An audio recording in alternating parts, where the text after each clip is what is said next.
Hey, what's up, everybody? Back for a 2 hour stream here. Monday, that's today, and Wednesday. Monday, Wednesday, and Friday, we should be able to do these 2 hour streams.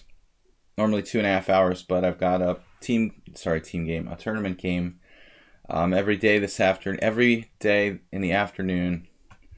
Wow, like 2 days without a stream, and I can't remember how to talk. What's up? Good to see Arsenal fan and Astrobate here. The names I confused because of the A letter. What is it with the letter A with you guys? And it's just easier to get there. Don't want to bother working your way down the alphabet. We just pick something with A in it. You simuled Sunday? You did a simul? Oh, you did like a simul in my stead? Yeah, the 70-year-old. I played two 70-year-olds and a 13-year-old. And another, 13-year-old. But the second game was probably the best played. Yeah, he played well. And my score was faulty. I may or may not have a winning position at one point toward the end of the rook end game.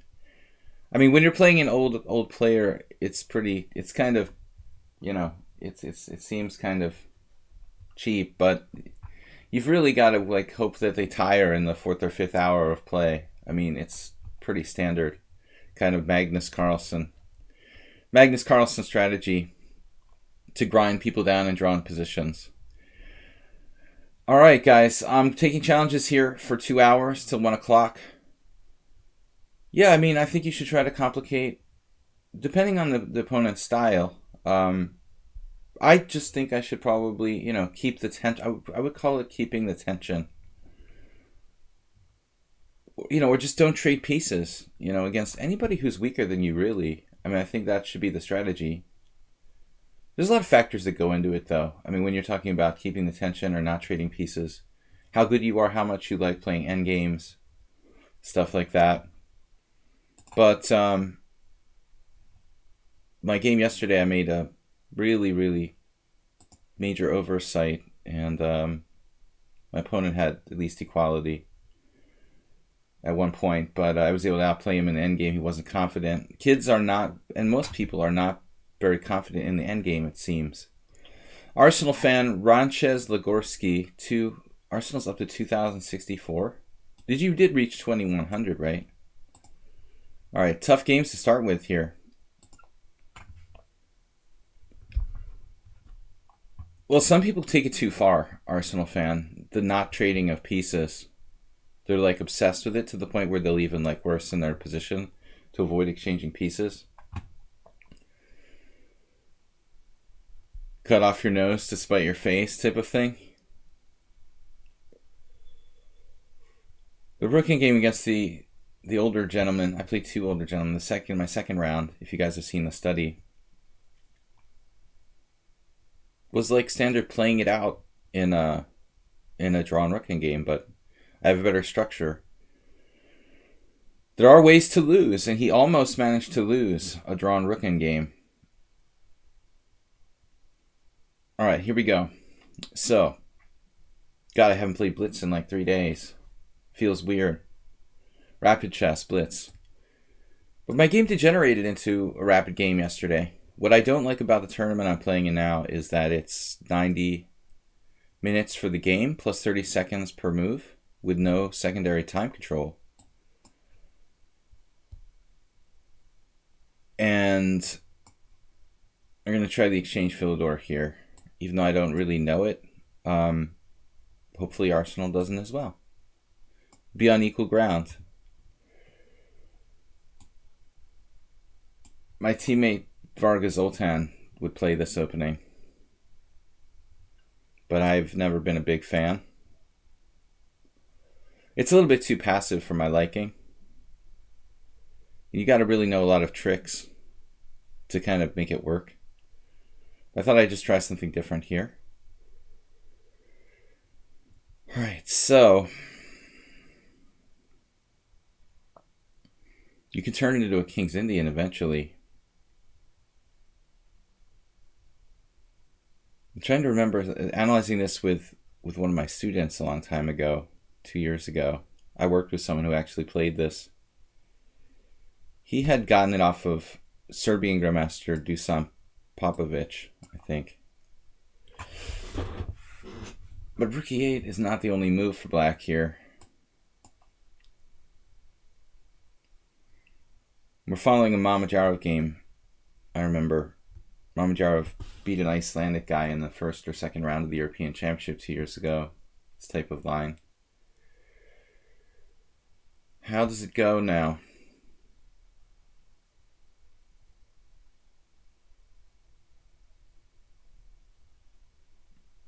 I was recommending Bishop E2. I probably played this way myself on the stream. Oh, it's like C5.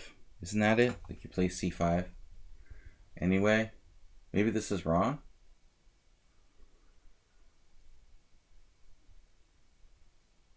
I don't know.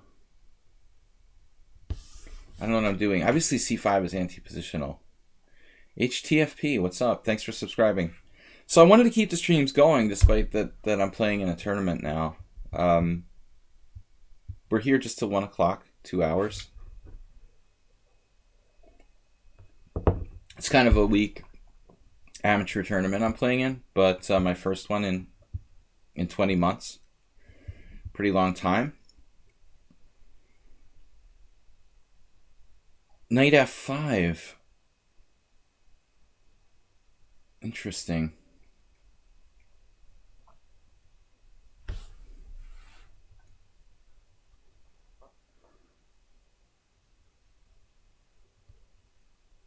Oh. Now I understand.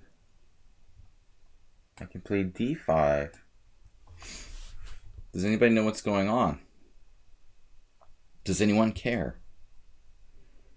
The downside of Knight F5.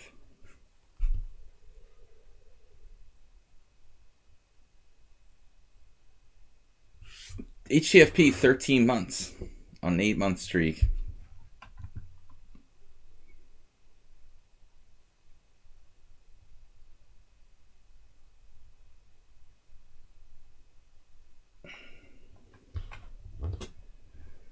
Those pawns are kind of scary, honestly. Settling for equality here. Perhaps I should try for more with pushing the d4, but white remains with a very powerful center.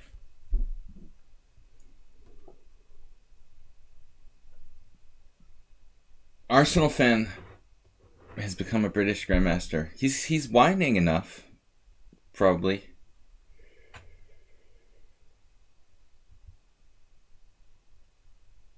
He's whining and complaining almost. I was just like checking Daniel Gormali's Facebook posts right before the stream. You have to complain and whine incessantly to be a proper English Grandmaster. But all jokes aside, Arsenal has improved. He almost has the whining down to a science. All right, knight. How's our pawn structure doing?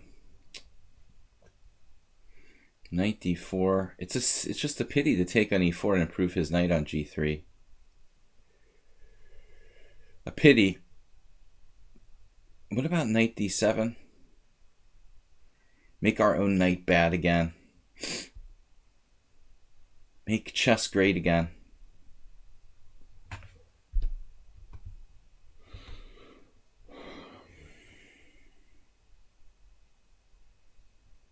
I guess I should just take on e4. Just live with it. I'm improved your knight. Now you don't have a bad knight on g3. Congratulations. Black, though, on the positive side, has equalized the game with the dubious Philidor defense.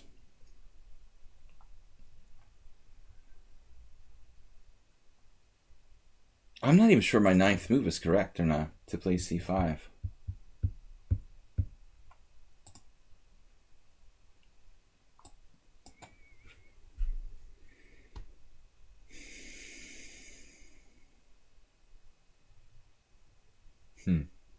Hmm.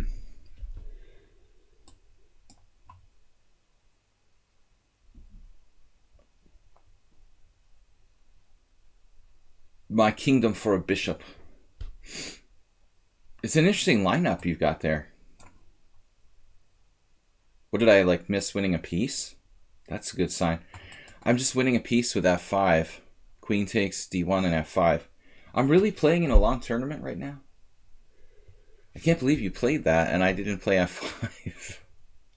Please, now. Come on, I'm just winning a piece. Why do I think of this after my move? See, the problem with my game is that I don't expect my opponents to drop pieces. Too much respect.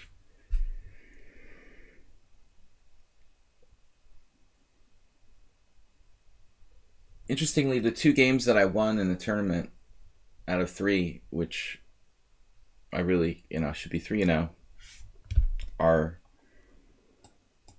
just 1-move blunders. My opponents just hung pieces, basically. Here we go again.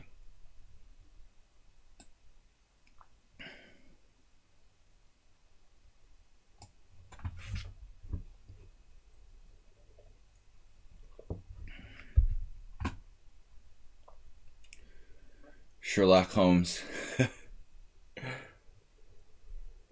Solution is there when you eliminate the obvious.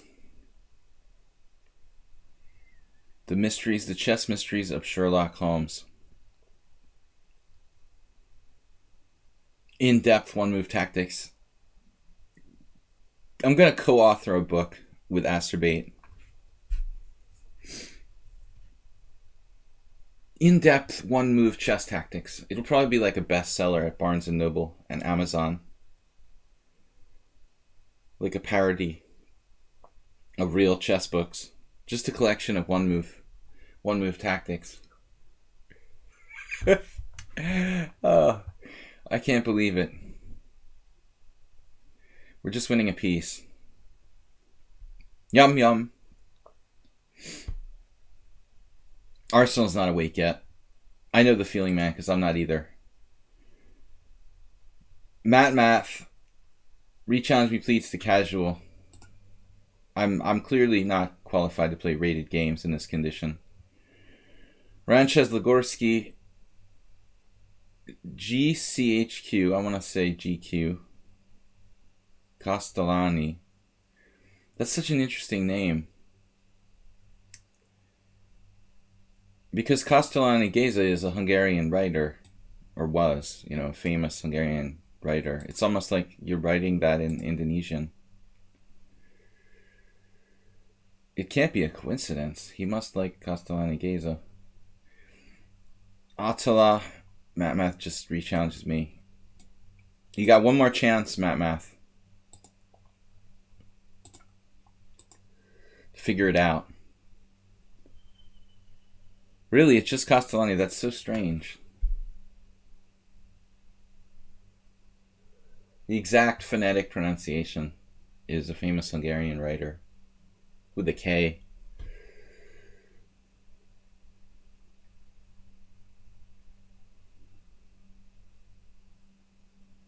Strange coincidence. Completely unrelated languages.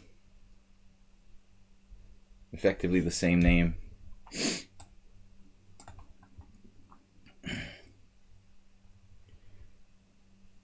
Nice try. What's wrong with this picture? So if I take on e1, he takes on e1.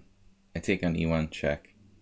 The only place it gets tricky is if I play queen takes f3 and he plays rook takes e8. And then I might have a problem. Queen takes f3, rook e8. Queen takes f1, check. King takes f1. I guess I'm lost. Oh, that reminds me of a game yesterday in the tournament. Next to me. This IM playing black against the 2100. Opposite color bishop, same thing. Opposite color bishops and rooks, he just didn't see he was getting mated. Really obviously getting mated by the 2100.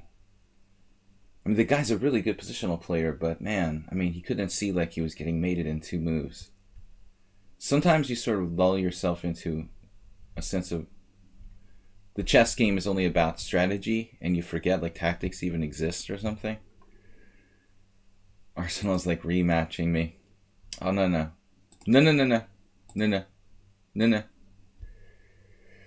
Ranchez Lagorsky. Alright, who else is a subscriber? PSG Soccer Rook? Alright, Matt Man. You're not paying attention. You failed. You failed in reading comprehension. Good at math. What the heck is going on? Alright. Good at math, but bad at reading comprehension. No rated games. Had to ban him. Block him, I should say. Alright, so PSG Soccer Rook. Knight f5, yeah.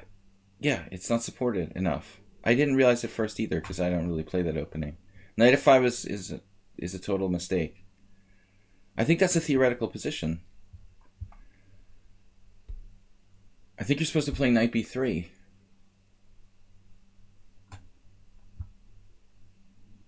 But I've never really played it. PG Soccer Rook. Alright, let's give him a different look. He's all like prepped. What's up with A3? Is it Weird Wednesday? A3.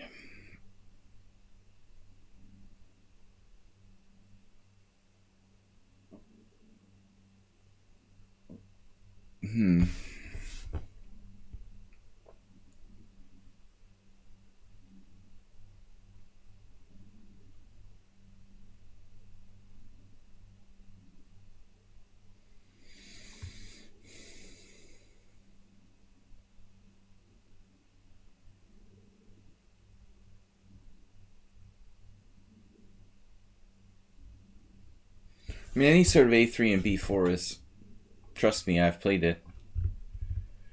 It should be a little bit weakening. What would a Dorian do?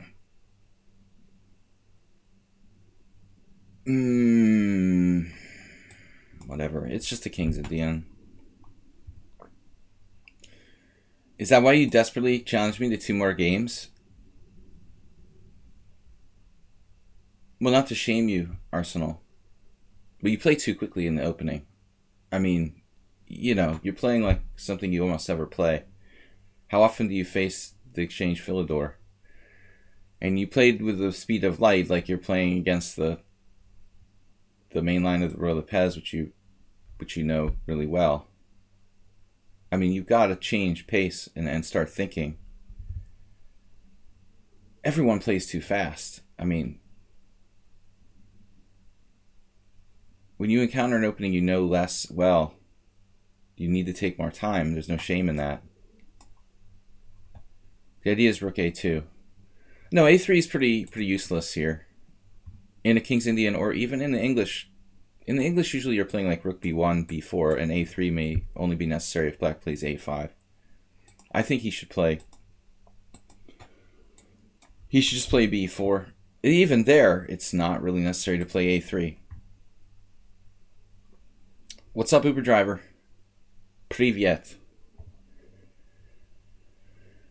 So I want to play a setup where a3 is irrelevant. Probably something based on e5.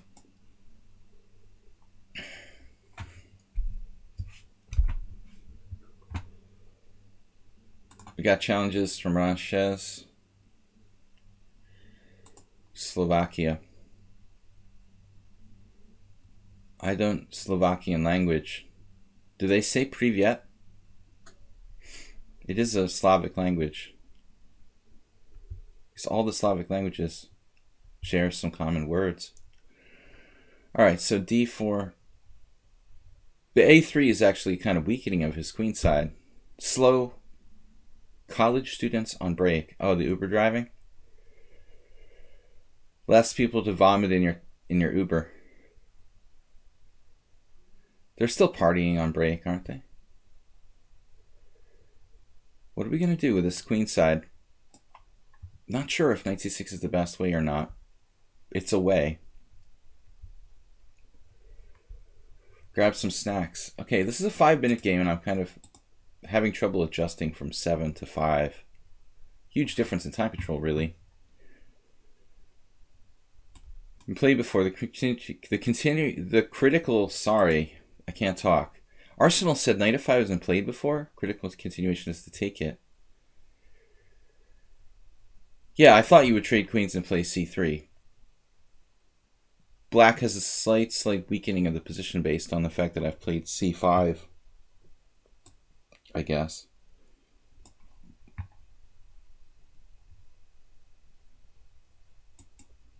If I play knight d4, I'm sending my knight to its doom.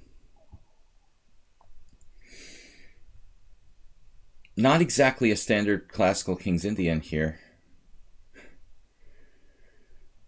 He's got all sorts of b4 and g3.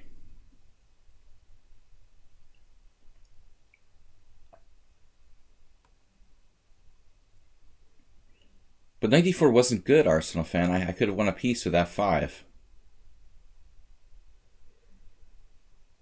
That was the whole point.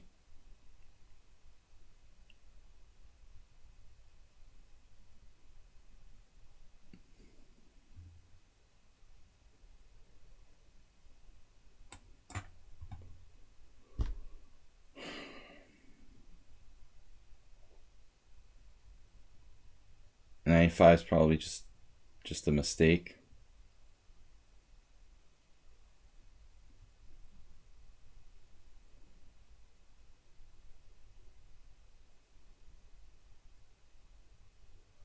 E5 seems like a mistake now.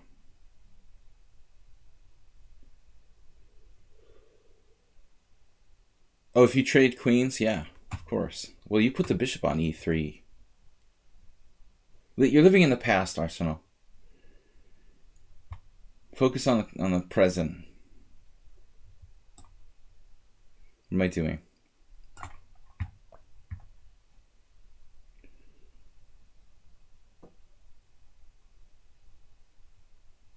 A5 really unnecessary here. Don't know what I was thinking.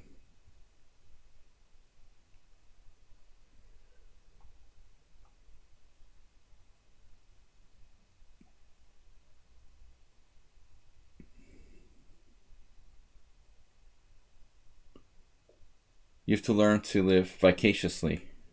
Vicariously. I just said vicariously. What is vicariously? Is vicacious a word? I love it when I make up words. I was living vicariously. It sounds like a word. Man, knight b5. Okay. Okay.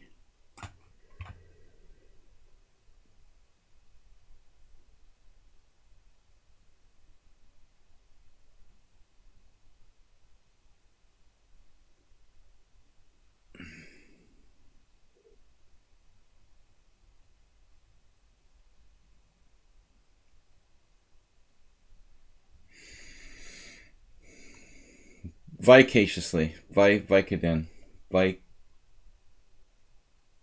That's vacaciously. This is an interesting move. Queen b3. Maybe not a good one. Does anybody know what's going on after that?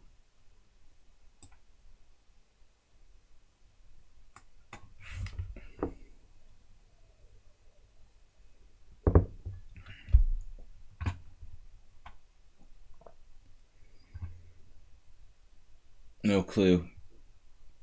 But I feel obligated to take this pawn. It has something to do with vacations. Vacaciously. It's similar to vacuous.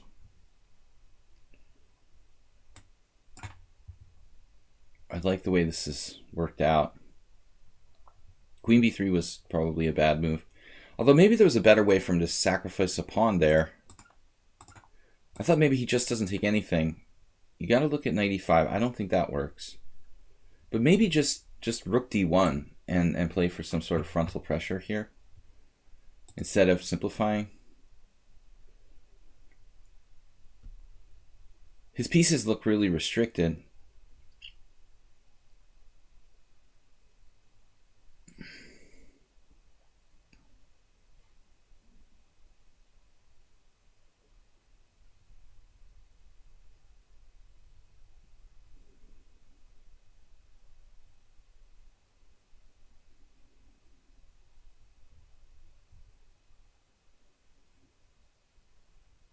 Need a plan.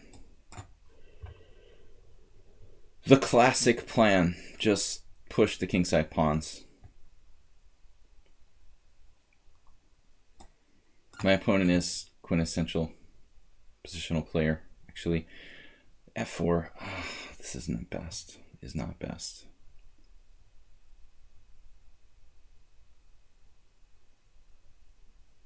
So many better ways I could have played this.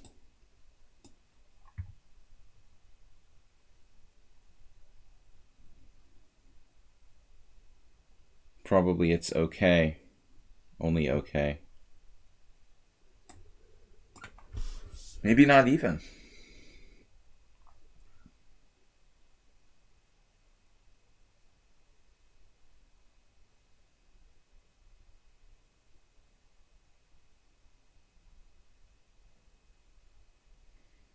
Yeah, I totally screwed up my position. I had a huge advantage. Letting him maneuver the knight into e4, this is just ridiculous. F4 was double question mark. It's horrific. Horrifically stupid move by me.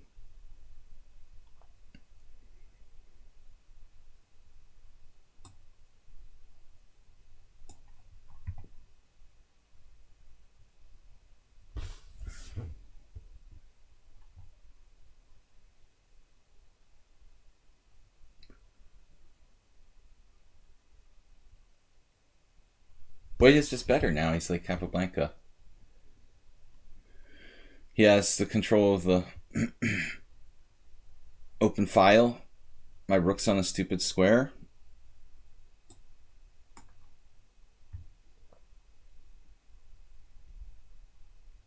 I'm just degenerating into idiot mode.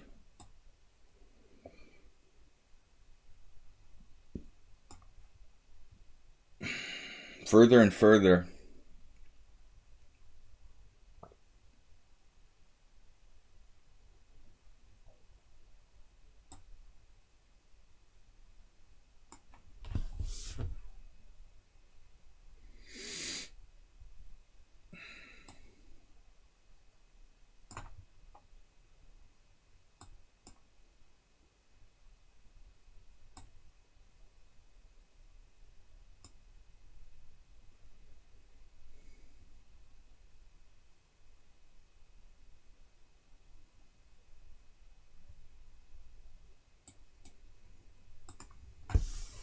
Yeah, when you look at this game, it's like White doesn't know what he's doing in the opening, but then he turns into a master after move 17 here.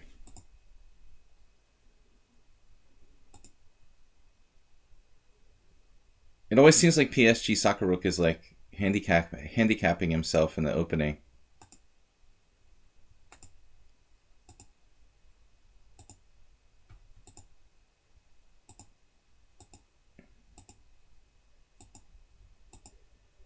Here he actually just has queen takes b5.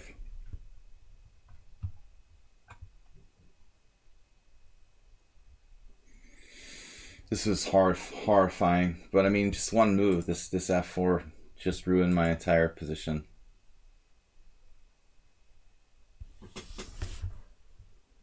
It's just an unspeakable horror. This move is so bad, I can't even look at it anymore.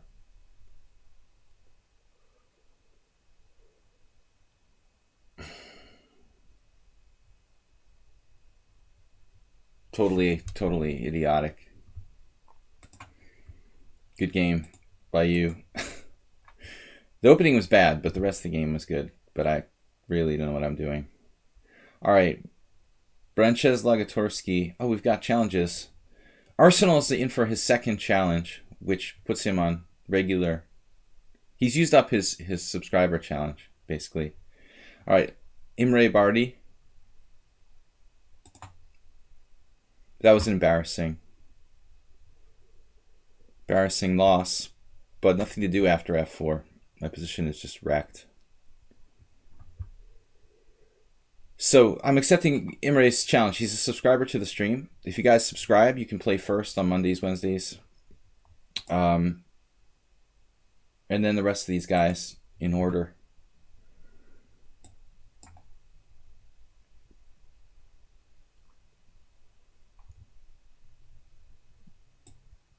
Yeah, it's a subtle position. Black is better, though. I have all the squares under control. I mean, my pawns are very fluid. I just have to play very carefully. Bong Bang Bing is a subscriber, but I never accept you. You're GCHQ. I can never remember. Sorry. All right, you're up next. Yeah, you're not a subscriber. How are you a subscriber? Dude, you're like right there in the chat. You're not a subscriber. How they believe anything? Do you have to be a subscriber on Twitch? Anybody can join the chat. Yeah, if being a follower, anybody can do that. All right. But I appreciate it nonetheless, you guys following me. Imre playing the bishop e5 move, which doesn't really exist too much theoretically. It could transpose to a Richter variation. Excuse me. Well, it's kind of like a Richter-Rauser. The original Richter-Rauser, bishop g5, actually. Yeah, that's what it is. If he plays bishop g5, he transposes to like a legitimate variation. The original Richter-Rauser. But without that, I just call it the computer variation. It doesn't really have a name. Chess engines without opening book tend to play stuff like this. It's not that bad for white. But it's like not that dynamic. Yeah, if you have Twitch Prime, you can use your free. If you have Twitch Prime, you can get one free subscription to a Twitch channel, which is cool. I actually use my own for other streams. It's a good idea. What's too early to say about Queen c7? It's a standard square. I mean, if I did move my queen, that's where I would put it. 9 cases out of 10. Another option is for black to play g6 after h3. Nothing wrong with that. But this is a really, really psycho-aggressive plan here by white.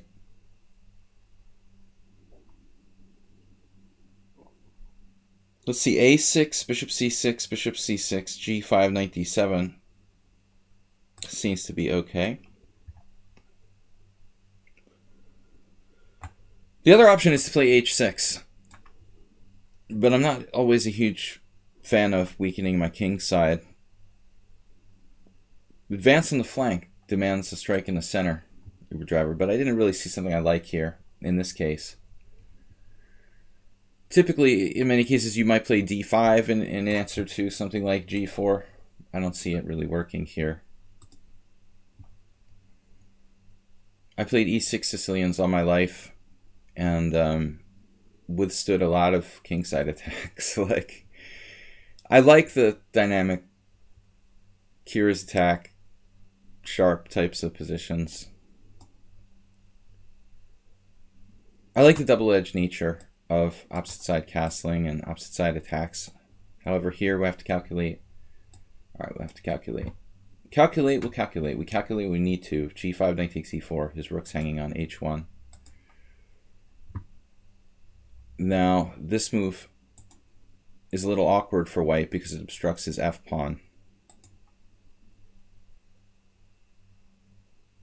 castles looks like a fine thing to do. Of course, then he starts rolling with g5. Should we consider maybe playing h6 finally? Definitely worth considering. But ultimately, it may weaken my king side. Maybe I won't castle. Shall we castle or not? Alright, let's do it. I've withstood a lot more scary attacks than this in my life. His position isn't that optimal with the bishop on f3. Actually, not really well placed, that particular piece, for this type of position. I mean, e5 is radical. It weakens the d5 square. You've got to be very, very careful about playing that. It totally depends on the situation. Texas Time Chess Monkey. Be very, very wary about that. I mean, this is the big square for white in the Sicilian. You know, there are many cases where you directly lose the game because of losing control of d5. But then again, there are exceptions to it. You know, entire opening systems based on allowing d5 to be a weakness. The Najdorf and the Sveshnikov, the two probably best variations of the Sicilian, actually feature a lot of positions with e5. But my particular setup isn't geared really for that. Maybe, maybe not. If I'm playing e5 and he plays g5 later, I'm going to lose control of d5 completely.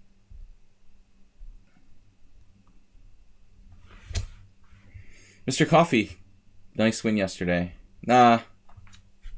I played a little kid. He's very talented. Very, very talented. I know his coach. He's 13, and he basically blundered in a position where he was like an endgame where he was like microscopically worse. I withstood 2 draw offers and went on to win the game. I've lost my temper over people doing that, but this was a nice little kid, so I let it slide. But I usually like lose my mind when people offer multiple draw offers. I've gone into like raving insanity mode over that before. But he was too sweet to get angry at him. I mean, he did offer draws in positions where it was close to equal, you know. But you just don't offer draws against higher rated players unless it's like a dead draw or very close to. Anyway, like sadly he got very nervous toward the end game. It was a difficult end game. And he just wanted to trade queens and draw the game, so he blundered, trying to trade queens. The only problem with my opponent yesterday was that he was concretely playing for a draw, and this can be a very bad idea.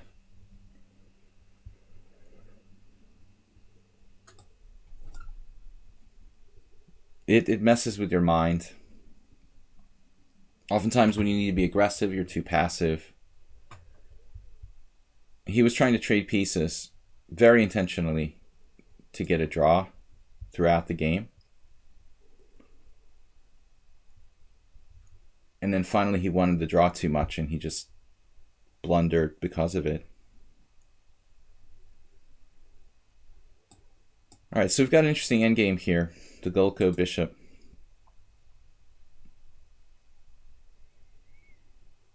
Soviet-American Grandmaster Boris Golko he was always a big aficionado of the classical Sicilian with black. And I saw him win some really nice games with this piece. I mean, oftentimes it looks blocked in, but sometimes even against a good knight, this bishop is actually stronger. Now it's particularly strong, though. I mean, Imre Bardi, by playing like essentially the way he did, I have the ability to play. Well, I have multiple possibilities here, but this is the main thing. Also in the Smith-Morra, when you do something that allows that capture on e5 and black takes back with the pawn on e5, anytime you let this bishop become a power, Or it can get out to c5. Black clearly superior here. Yeah, no, I mean, the kid was really nervous.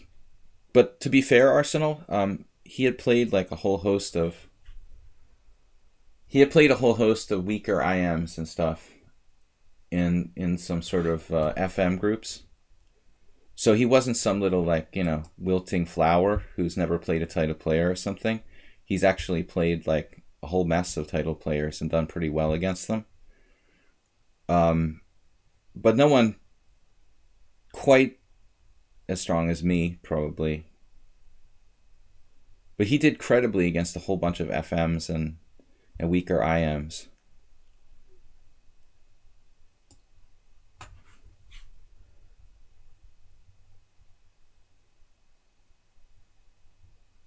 Yeah, it's really hard. I mean, I also get nervous when I'm, like, say, playing a stronger player, especially if I'm winning against a stronger player.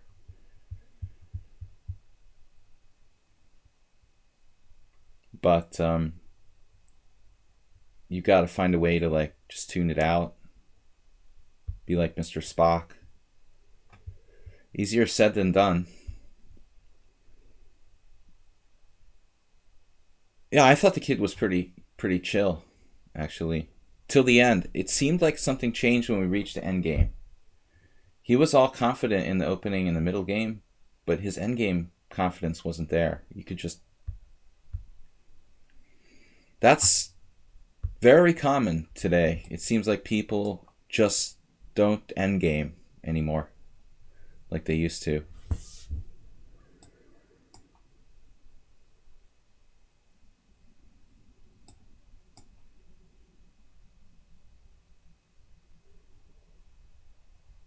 But I think that's partly to blame, like, in internet chess. I see it all the time.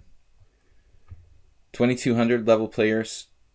Man, black has really got a small edge here. Look at this. Wow. What am I going to do? We got to go for it.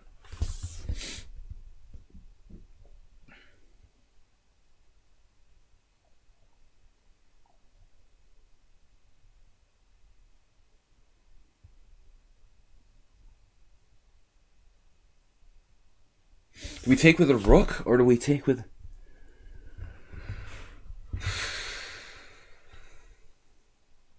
Do we take with a rook, or we take with a pawn? That's the big question. Exactly, it's really easy to learn openings now. Any idiot can learn the opening in 5 minutes. But middle games and end games are not as easy. The Irish Pawn Center. Man, gotta love the Irish pawns. I was just reading the original story of Irish pawns created by Tony Miles.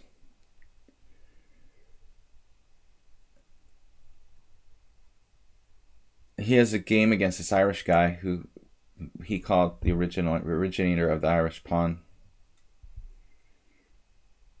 formation or whatever. And then he beat the guy with that pawn formation, which was really funny. Bishop b5 was my original idea. Bishop b5, knight d4, bishop f1, but he has knight takes e6 at the end, which concerned me.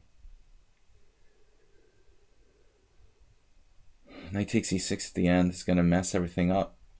So I think we've got to go for this.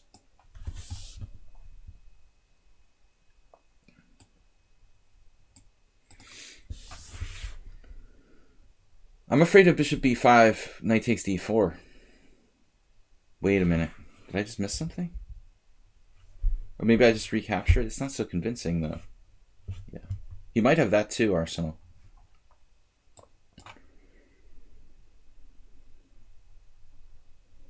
We have to believe in the Irish pawns.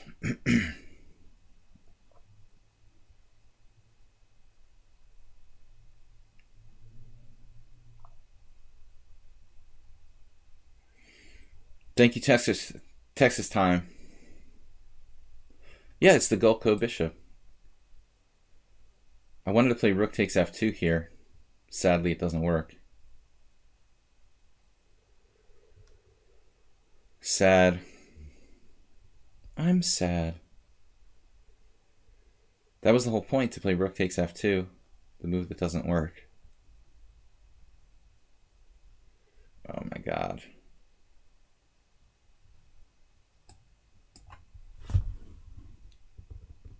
Wow.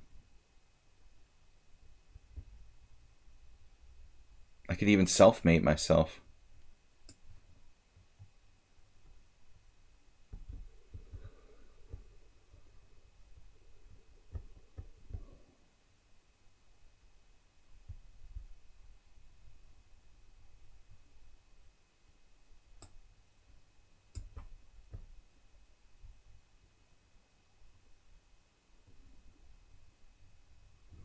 I don't know what's going on here. I mean, it's possible I'm not even better.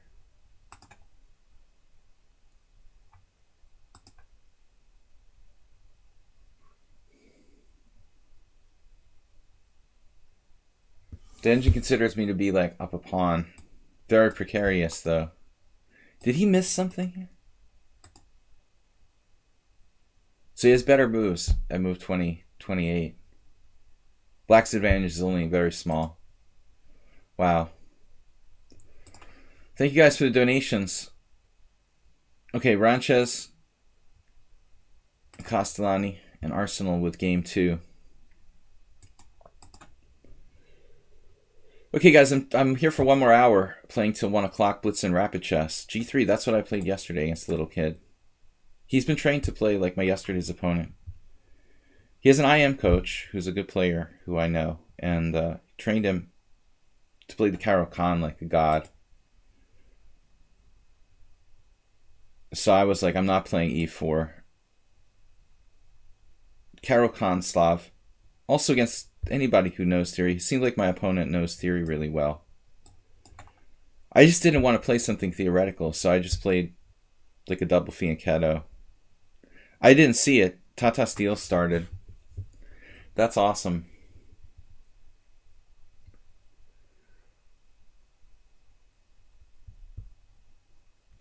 Anand is still in there. It makes me feel good, though, to know that someone older than me is still playing on the top level. I'll have to check it out. So versus Anand. B6 is a good idea, Arsenal. Asterbate, sorry. Is that a good idea?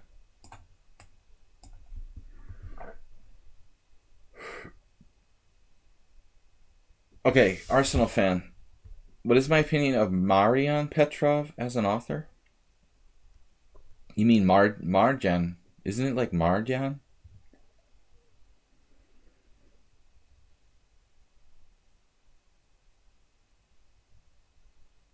I'm confused. Like, there was this guy who came to First Saturday by the name of Petrov.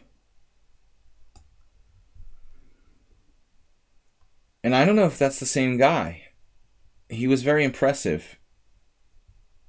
I wasn't here when he played, but I saw the results. And he had some original openings and stuff. But is it a Russian? This guy was Russian. I mean, that name could also be like Bulgarian, probably. I don't really know. I can't give you a really good answer. No. Dude, he's not Romanian. We're gonna have that argument again. Oh no. The Bulgarian-Hungarian argument. I'm an expert on Eastern European names. Don't even go there. I play this with white, man. And I never really play it with black, though.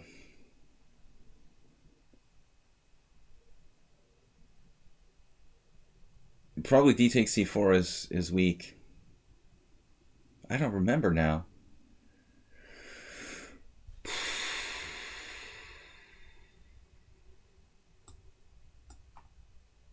White has a comfortable game as long as he can just take on c4 with a piece. All I can say about my position is maybe it's not that bad.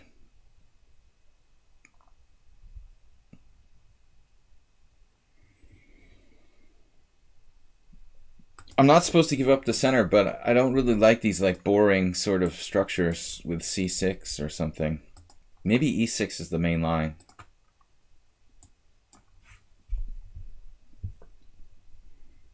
I remember I did something crazy once. I played something ridiculous like CD, ED, B4 with white. Some John Spielman. Rubbish.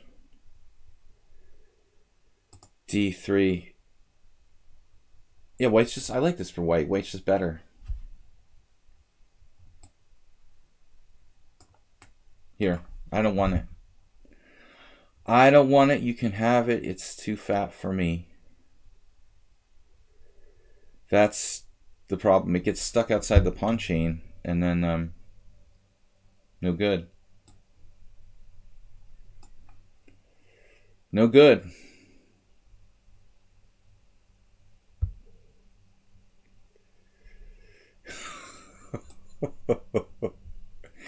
The British sense of humor. A family afternoon at the Arsenal fan household.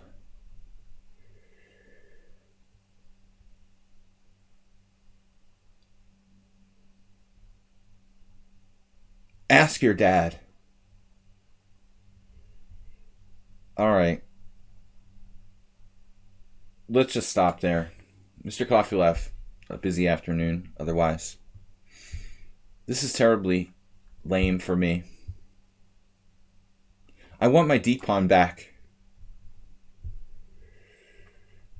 I want my d-pawn back. This is an ideal position for white. I play this all day. You have two bishops. Two bishops for nothing. Botvinnik. Tremendous position for white. Here, even knight a5 is interesting.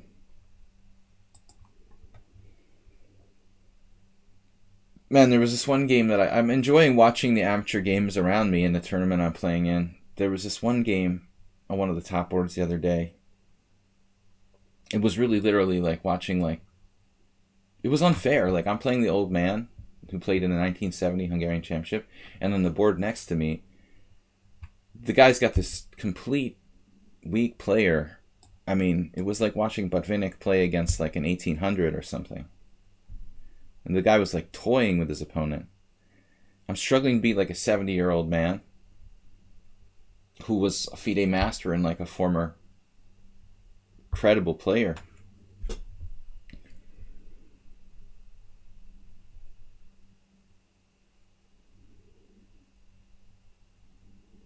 There's a lot of variation in the ratings. I mean, one player who's like 2,000 and then another player who's 2,000. They're like completely... absolute variation in strength. Yeah, there's luck involved. I was just happy that I played two old people because for a couple of years there, I only played little kids. Literally. It sounds like I'm making this up, but I swear. I had 2 years where I only played children. Now they're starting to get me. They got me one yesterday. But this is ugly. A little bit ugly. I gotta play like my yesterday's opponent. I gotta give the kid credit that I played yesterday. He's been trained to play very positionally, very solid by his coach.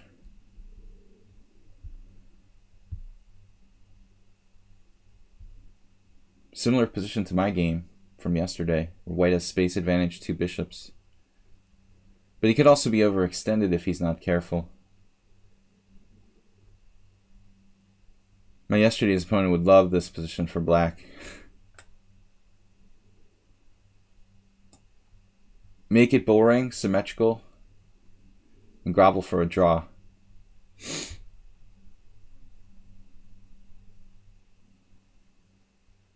No, actually white doesn't have that much here.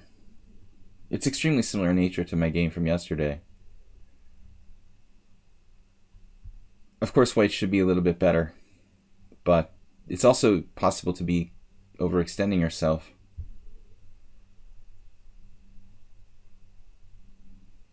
Now all I need to do is lock it down.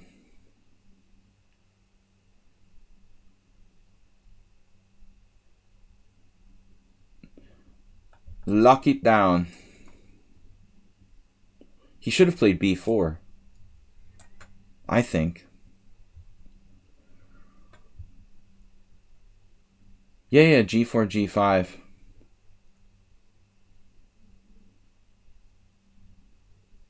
That's controlled. It's a good thing you're not in charge of like a nuclear reactor or something. Arsenal fan has a lot in common with Homer Simpson.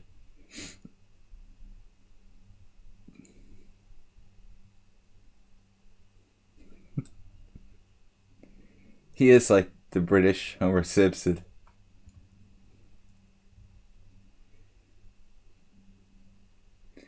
I'm just kidding, man. G4 wasn't that. It wasn't really a Homer move. It wasn't quite on that level. It's actually a reasonable concept. It just sounded like a funny joke.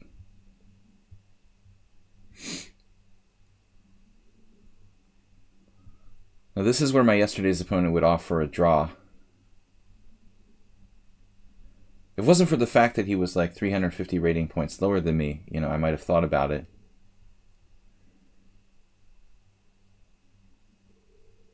The 72-year-old man offered draw against me too.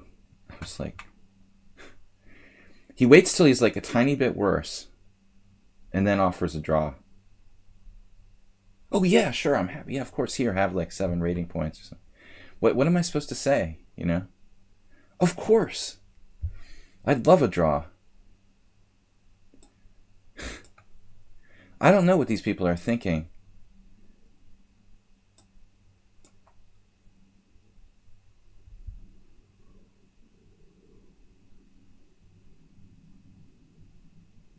If I offer draw to someone who's like 300 rating points higher than me, I better have a really good position. Or it's just like dead drawn. Rook and 3 pawns against rook and 3 pawns, or opposite-colored bishops where the pawns can't be attacked or something. All right, Homer. Here it comes.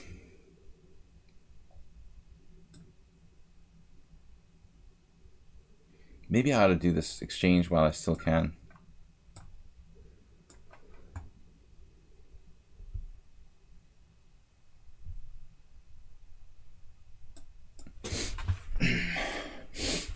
The draw machine. See, my game yesterday I had queen and this white square bishop on f3 against queen and knight. It was a little better than this. I think here it's a little harder for him to make progress. Maybe he can still win. It's close.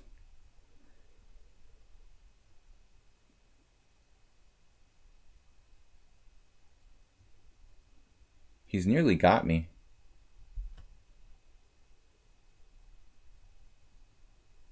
I think I could just about hold it.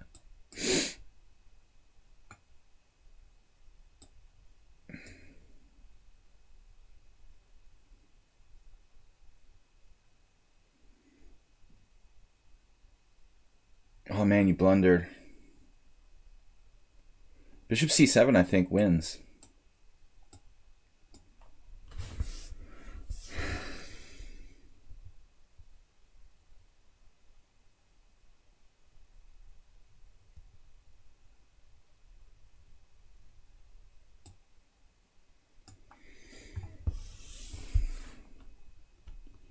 Now it should be manageable.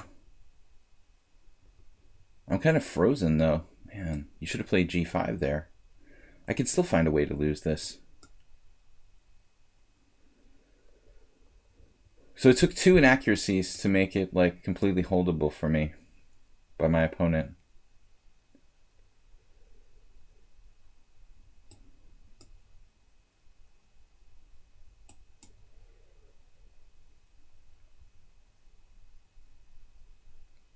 This should be a draw now.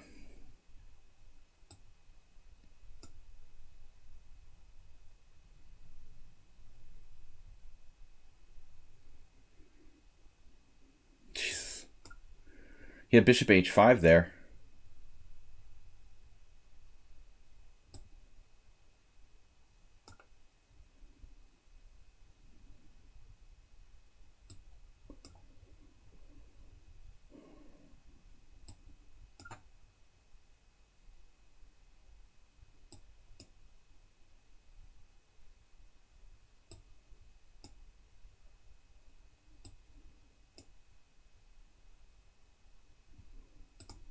So is he even winning with bishop h5 when I blundered king e7?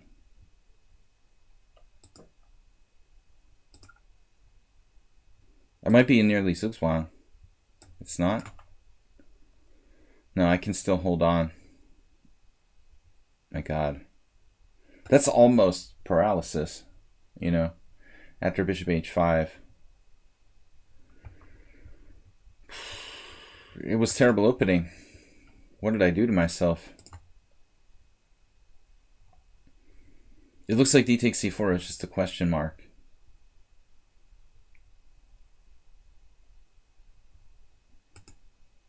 Yeah, you have to hold the pawn in the center.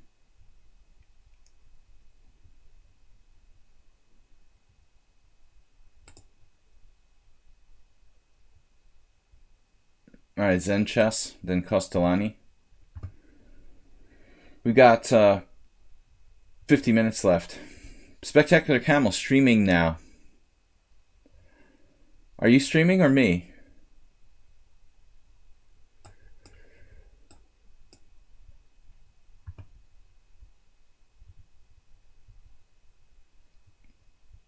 I seem to be streaming. Okay.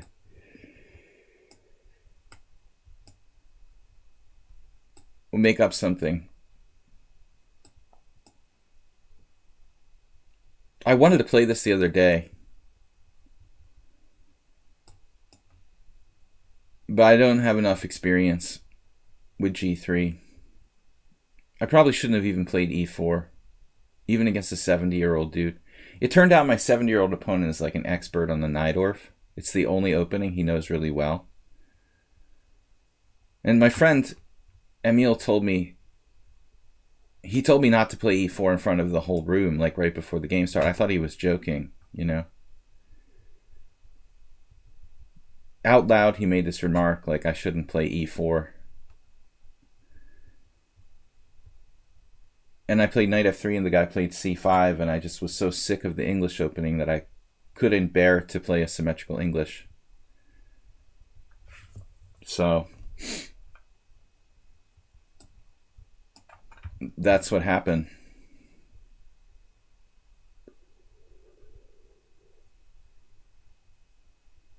Yeah, openings are overrated though, PSG Soccer Rook.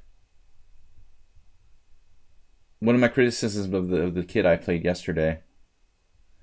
I mean, it's great that his coach teaches him to play openings, but I think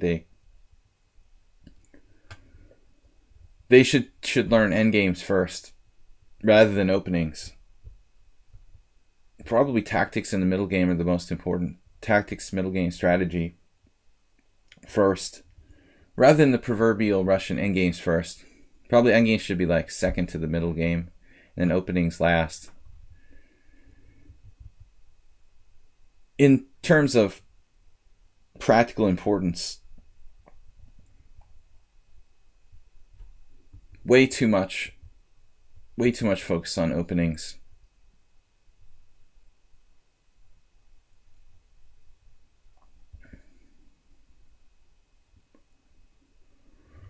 Okay, what am I doing here?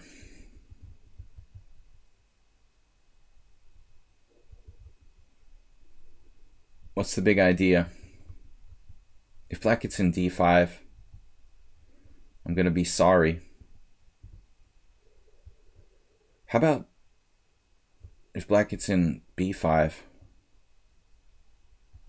How effective is b5 in such position?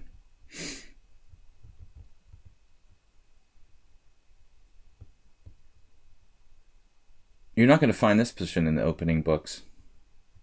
Winning a piece, of course. I'm just winning a piece here. Okay, let's try this. I'm a little reticent to do this, but it is his good bishop. Sadly, I'm not winning a piece.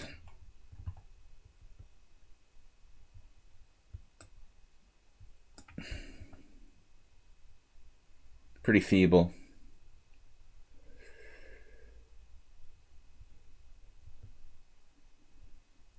Feeble.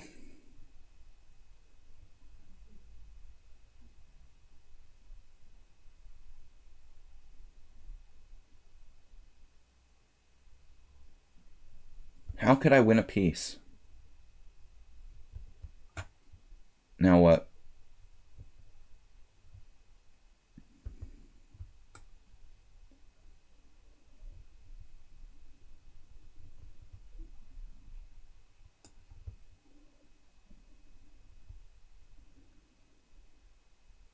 There was knight a5. I don't understand. Knight a5?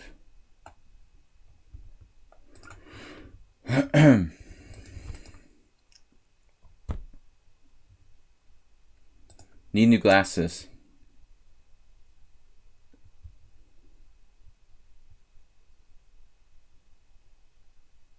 You know, he's got to have like one of those D5 breaks. Computer would love that. I'm telling you, you need new glasses, man. I knew you thought the queen was on c6. The only explanation for knight a5.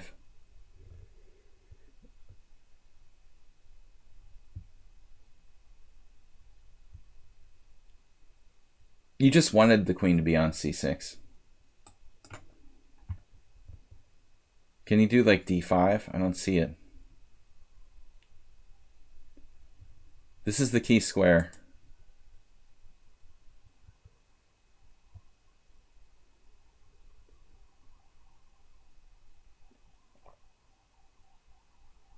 Damn, he did it anyway. To play bishop b4. Now I see the light. Of course. Fully thematic. Now we're in trouble. We are in trouble now, kids.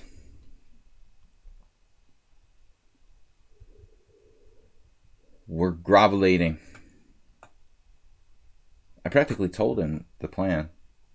He never would have found it without my help. Man, this is bad. This is really bad. Oof.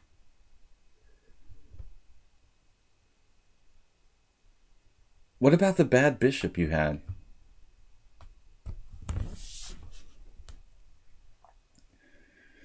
Full reverse, Captain.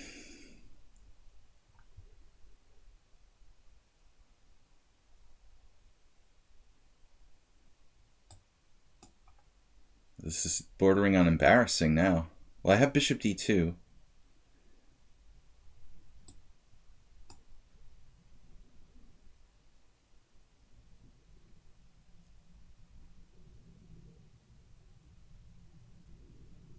Oh my god. What if you play knight b6 there, man? Is that better?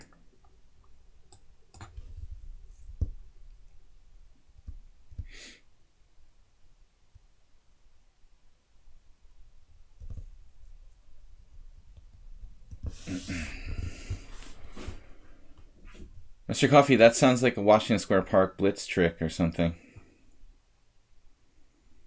No, the only thing I've done is like sit down at the wrong chair or make two moves in a row. Have you heard a case of this happening recently?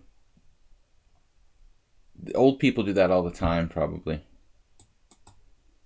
Two duffers playing Blitz chess at the library.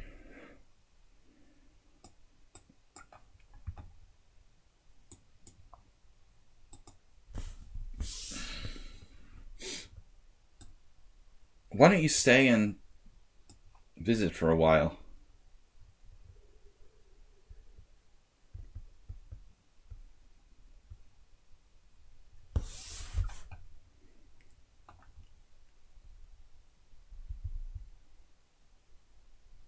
Once I saw that happen at the U.S. Open. I mean, it's one thing to make 2 moves in a row, but to sit down at the wrong board and start... I mean, even if you are like 75 years old, to sit down at the wrong board and start thinking about the position, Jesus, that's like total... Only if you have dementia can you do that. I saw this old man do it. It was unbelievable. He sat down... This was like... I don't remember. It was like 20 years ago. I sat down... I mean, I was watching the other games. U.S. Open is like one big section. And I walked by as this old man sat down and started thinking about the position. And another dude came to the board and was like, "What are you doing? Like, that's my game."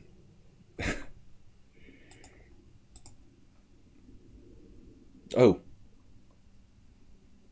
This is a nasty surprise we just got.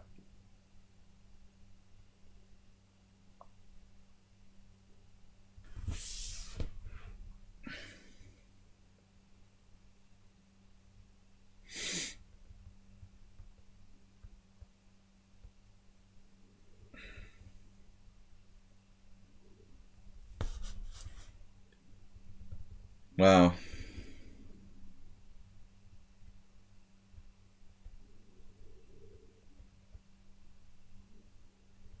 What a move. All right. Do not panic.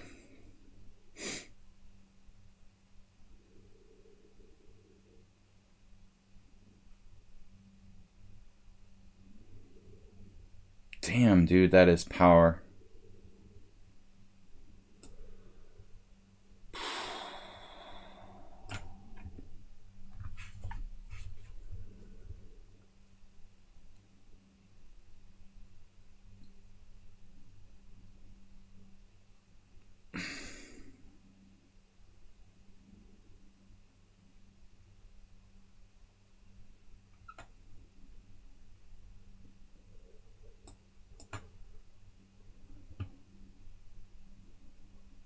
Nightmare scenario.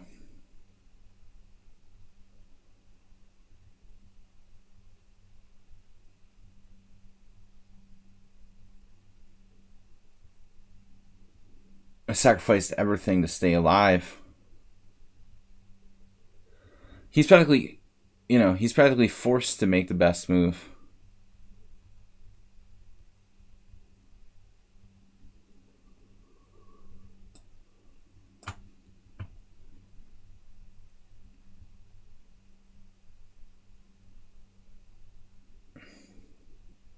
Playing great today.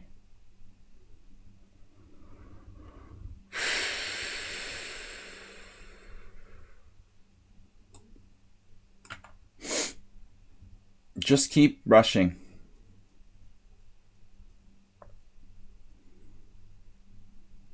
I saw another move for black there.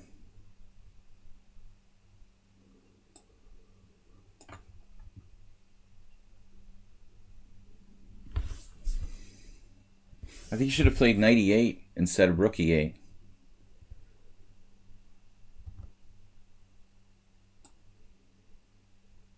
Oh my god. Dude, you have knight c6? I can't believe it. That is perverse. Wow.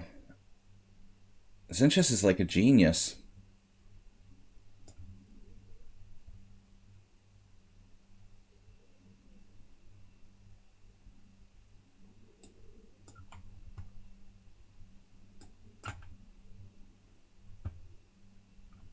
Ooh, sack the exchange.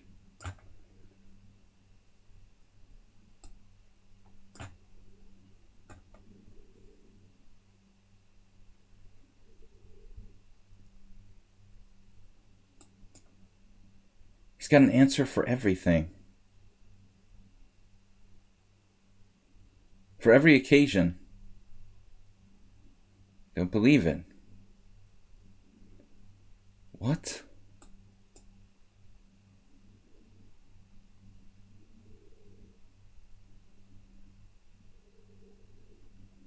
Wait, is that pinned?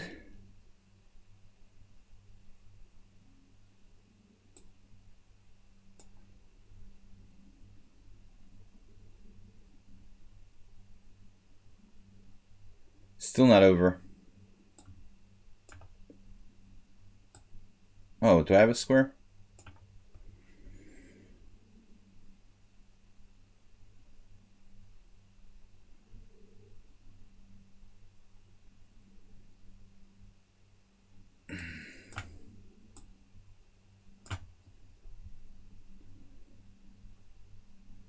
You have a check? Whoa! Whoa! What was that? I didn't play rook f8. Are you kidding me? I've never seen anything like that in my life.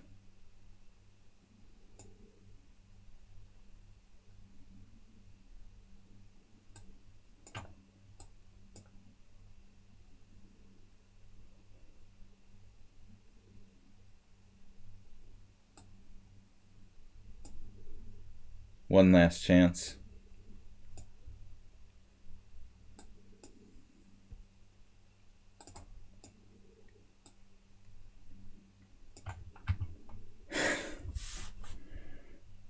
Damn, dude.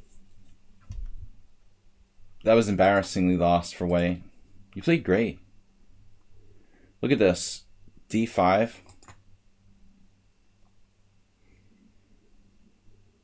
I just couldn't find a good continuation here. So this lost all my advantage. When I played A4, bang. Nice. Black's just clearly better. But here, I thought you could play knight b6. Turns out maybe you were right.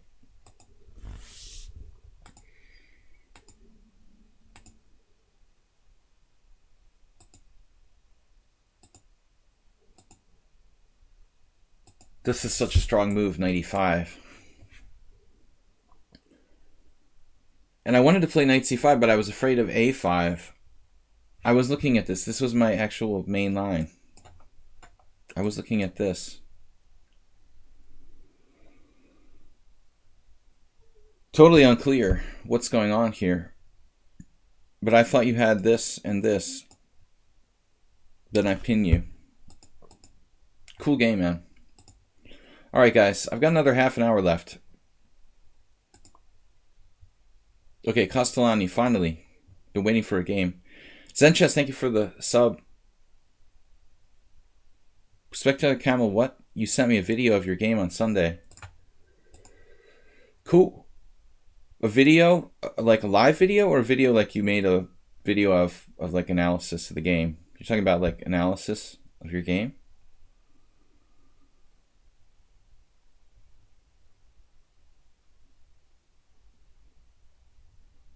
That's what you mean.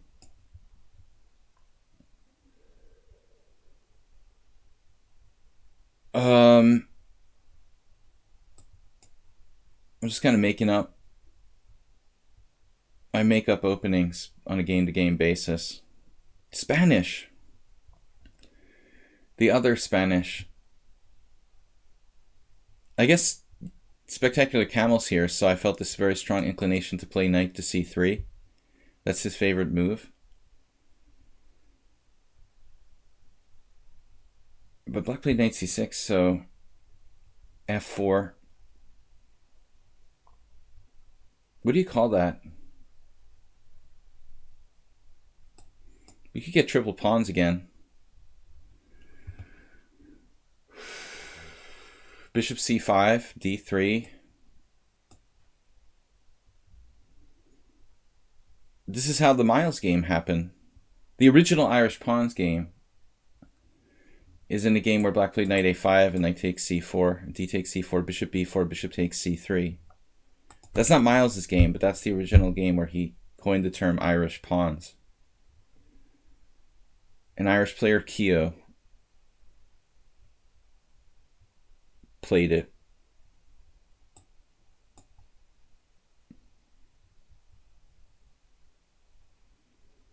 But I'm trying to be a little more circumspect here. This is kind of slow, though. Kind of slow.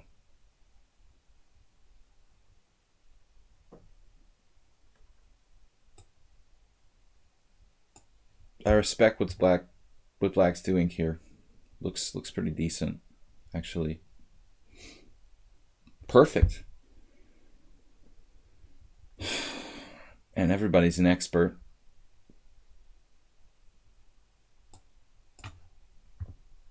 Perfect play, I would say, by Black. I mean, there's more than one way to play this type of position, but he's 1400, man. Wow. Well, he certainly has the master strength understanding the opening. He couldn't play the opening any better here. Black's very solid. So, leaves us in an interesting, intense situation. I've got bishop g4 to worry about.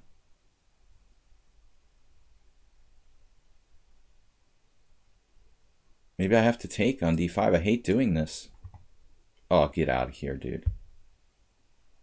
You're 1400? What is this? What is this? My God.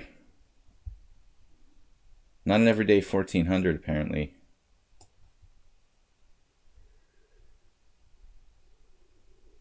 Nobody pre-moves bishop g4. Of course not. It's ridiculous. That's ridiculous.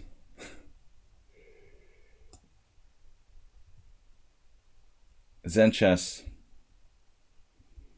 Practical. I mean, maybe if he was like 1800, I could see it. But he can't be this player who's 1400 and play like this. I unfortunately accepted his challenge, but he's got less than 100 games. I normally wouldn't play this player. I felt kind of sorry, though. He's been waiting for the whole time. I didn't check. Normally, I will not play people with less than 100 games on lichess. He just dropped a piece. He pre-moved bishop g4 and then dropped a piece. That's just bizarre. e4 is coming. You called it.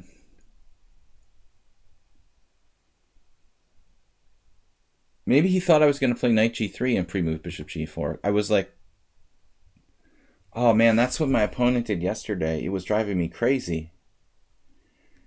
I liked this little kid. He was very nice after the game. We talked. He was totally a good kid. But during the game, he had this habit of, maybe one of the worst people I've ever seen for doing this. He hovers his hand over the pieces while he's thinking about the move. And it was starting to drive me nuts. You've heard of like helicopter parenting? But this guy has the pieces, the hand out over the board, and not for like 1 or 2 seconds. He was like doing it constantly. Like every time he was close to getting ready to make a move, but it would go on sometimes for like 30 seconds, 40 seconds, and then he would like switch to a different move and hover. And it was like, man, he's like in my field of vision. His hands were totally in my field of vision. It was like disturbing my concentration. I can't remember that ever in 30 years of playing in tournaments. I can't remember ever being so annoyed by this. I think like old dudes tend to do this more, you know, rather than a little kid. I've never seen it from a little kid. It's like something, you know, the old man would do in the coffee house or something like that. But the kid was like doing it. It was very distracting. Because his hand is literally like in my field of vision while I'm trying to concentrate. Even though it's his move, you know, I have a right to like see the board, an unobstructed view of the board, you know. I would like, if it wasn't a nice little kid in a casual tournament, I mean, honestly, I would probably complain to the arbiter.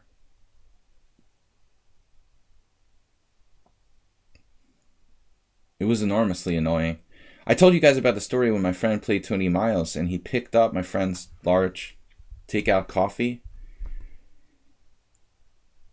There was a pretty big space. It was nice conditions at the New York Open. There were very good playing conditions.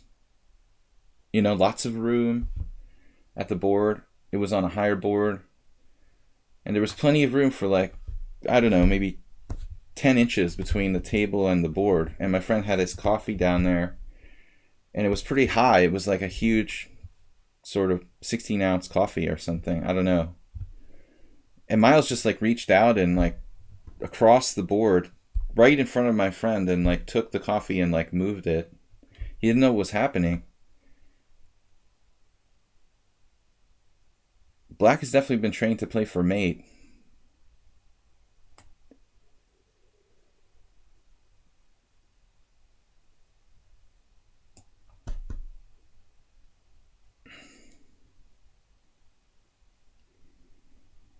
No, I mean, it's unbelievable though.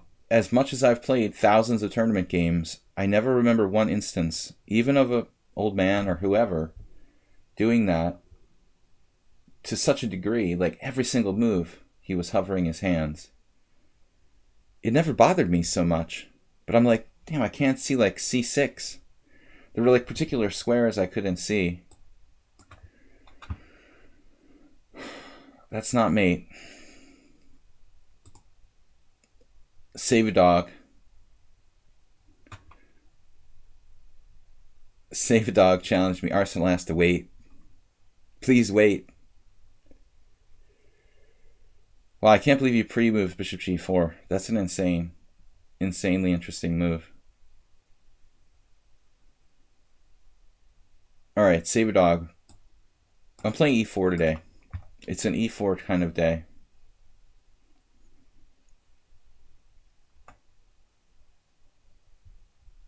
Yeah, this is what I didn't want to see yesterday.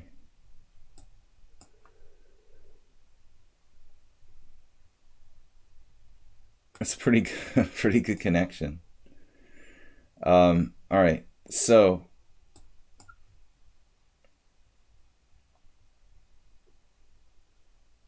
where this is the Bobby Fischer mineral bath variation.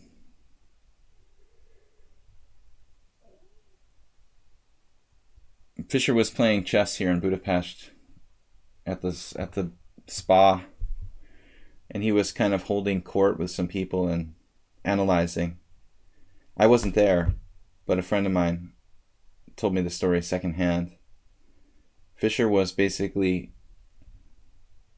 raving about how good this variation is for white. And I noticed that Magnus Carlsen plays this.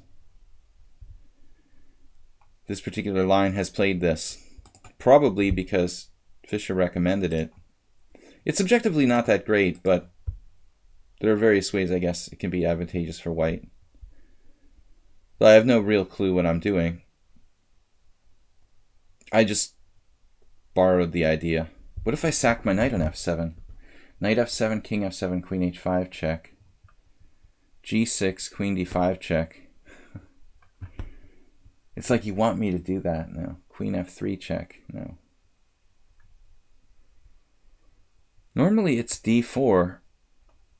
I think that's the idea, according to Solancy. Arsenal said Fischer loved the pawn on e5. Yeah. I think that's the premise. One of the main premises, that if black takes, it's advantageous.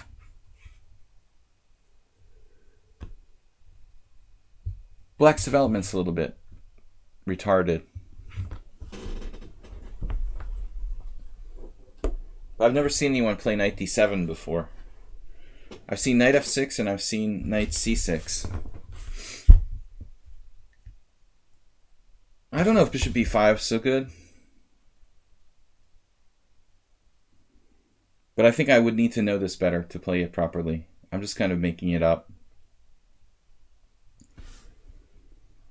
When I was preparing for my opponent yesterday, there was a game that he had with black, because the kid's a Caro Kann player. He had black against my friend, Emil. And Emil played this with white and got nothing against the little kid. But he played it completely badly.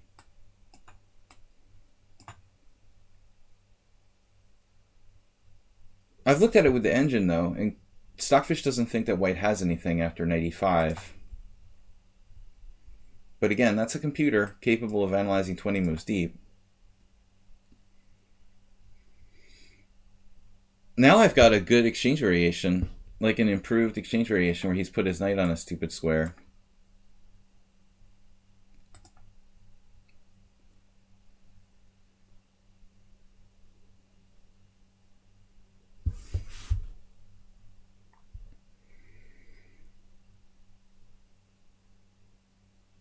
Yeah, I wasn't convinced by bishop b5 really doing all that much.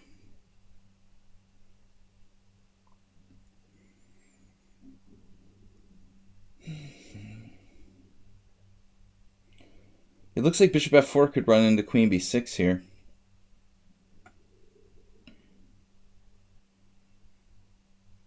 Queen b6 is a problem.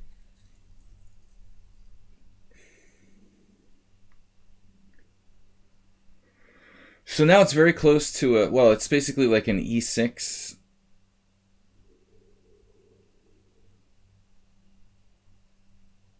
How about knight d2?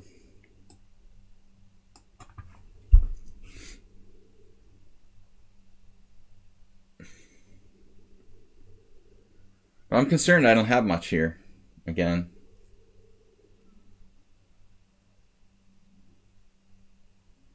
Trade your way. Yeah, trade your way. Well, I have more space. It's not in my best interest to trade. It's in black's best interest to trade. So bishop b5 promotes exchanges that should favor black.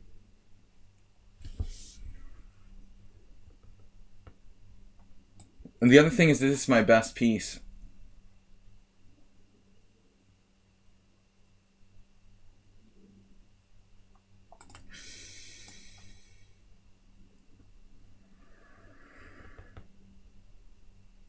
Here we go. See, I think you should play knight c5 there.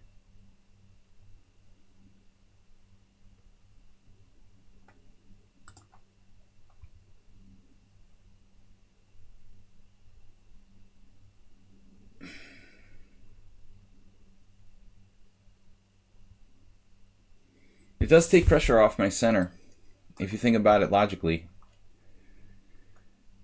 Screw it, I'll play like bishop e2. The other option is to give it up. But talking about trading your way, everybody just wants to trade against me.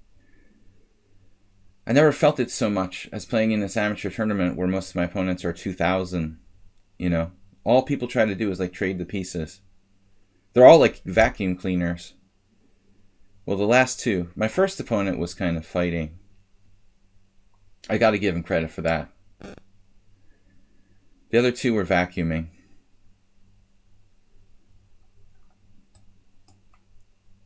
Mr. Coffee gifted a sub. Thank you, sir. I mean, I've been known to vacuum here and there, but I don't think I'm like chronically. Once I did that against Shabalov, because he's such a strong tactician, I just like sucked the life out of the position. But I was black, you know, and I successfully vacuumed the whole board. But you're playing like a really, really good tactical player. I mean, with the black pieces, I think it's excusable to vacuum.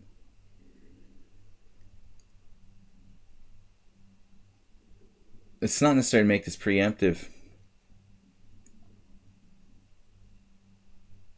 But I mean, the odds are he's almost definitely going to play this at some point. Plus I've got queen d3.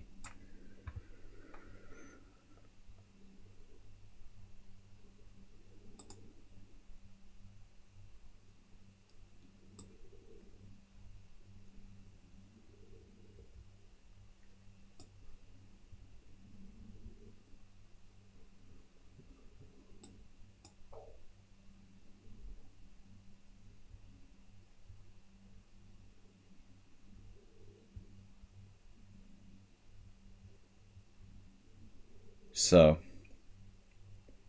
what's happening next? Fundamentals. Fundamentals. Fundamentalist.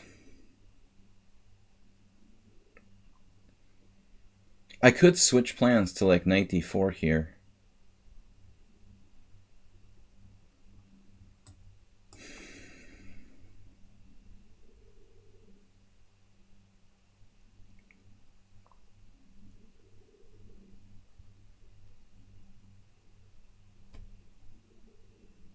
I was even looking at like h4, but I think he just takes it. Bishop takes h4.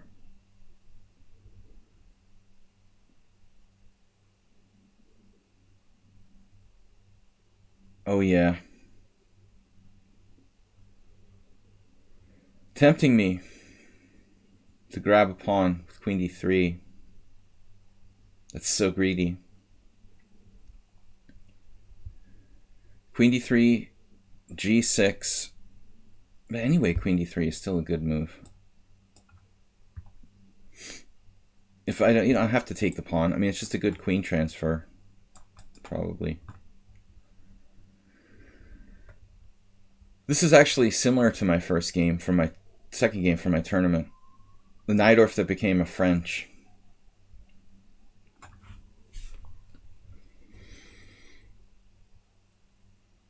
However, in that game, my opponent had f5, which obviously isn't happening here.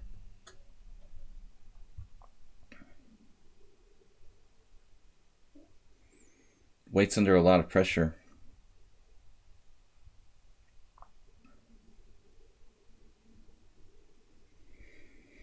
But b4 is a threat.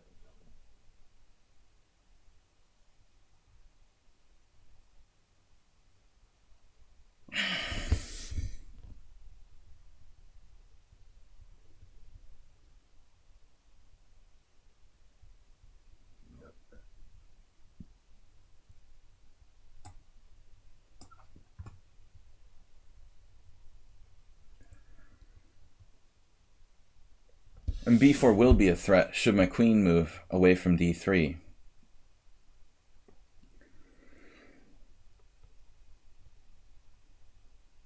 This isn't so clear what I've really done.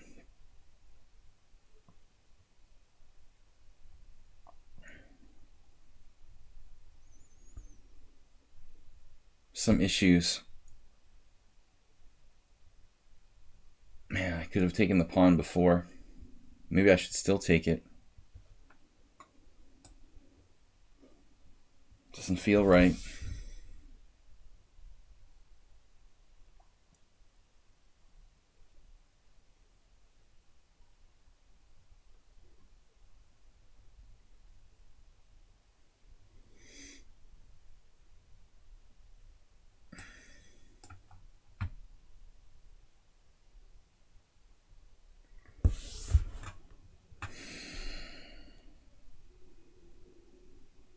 Just let him play b4.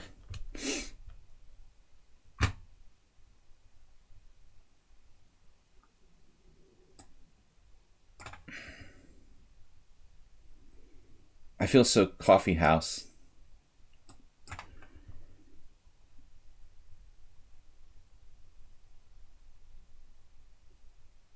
You see, the Caro-Kann player here very at home now. Structural advantage. The bishop on a6 is good.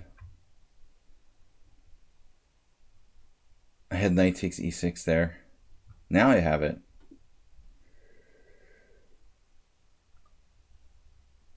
This is very similar to my game also. Bishop h4. Are you sure? Knight takes e6, bishop h4, knight takes d8, bishop takes g3. I guess it's okay.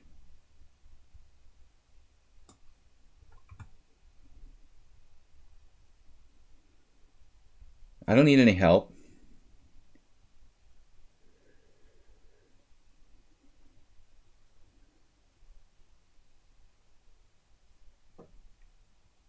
I had this knight takes e6, bishop takes e6 sacrifice against the old dude in the Najdorf, where there was a long variation, the same thing. Bishop h4 deflects the queen on g3.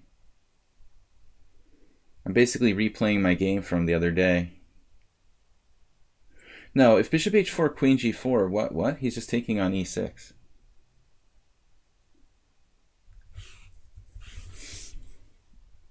I have to take now.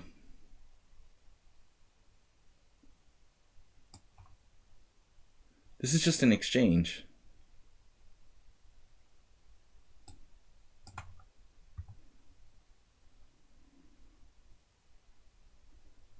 But black's position is compromised.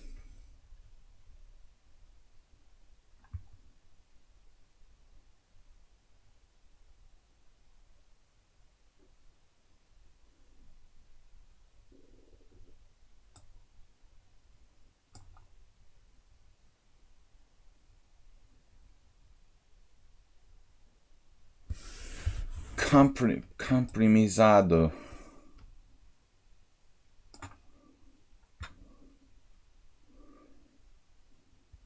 Yeah. How's my bishop doing? You know those trucks that say, like, how's my driving? Oh man, that's a really irritating move.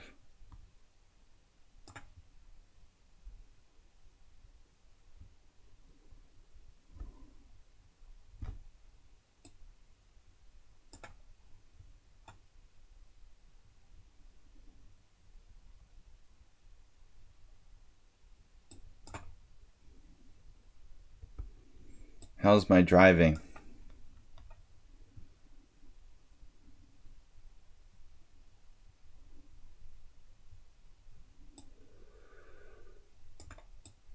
Jeez, he's got a defense to that?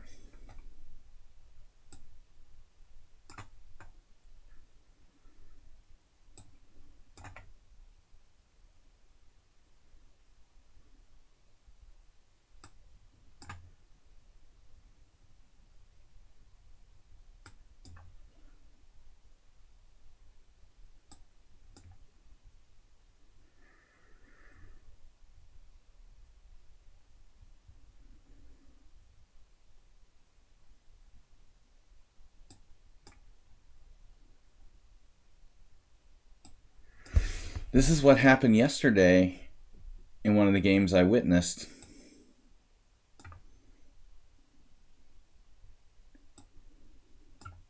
Very similar.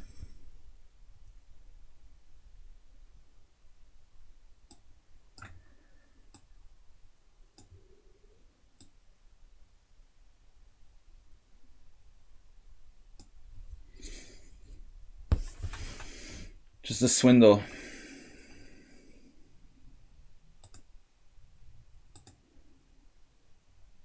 All right, guys, last game against Ars.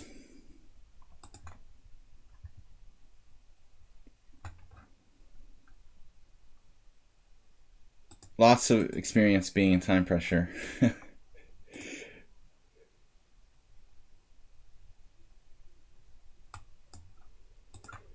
Arsenal gets to play with black now.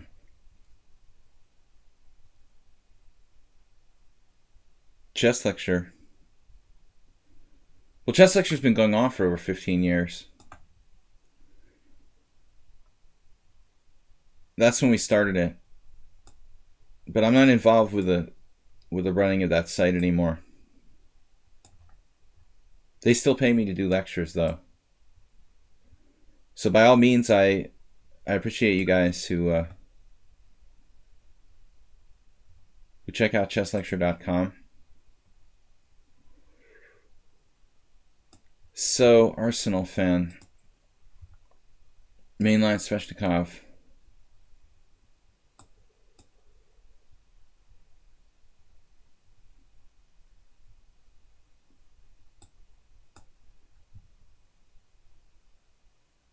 Actually, I was thinking of playing the other line with knight d5, but whatever.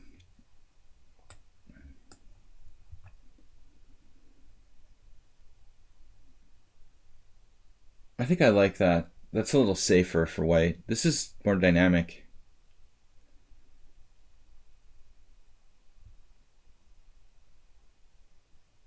Yeah, main line. I mean, I played this garbage g4 a couple times against Morwa and Blobix. It's a ridiculous and unsound move. Played by Emery Tate after Velimirovich, but seriously, c3 is main line.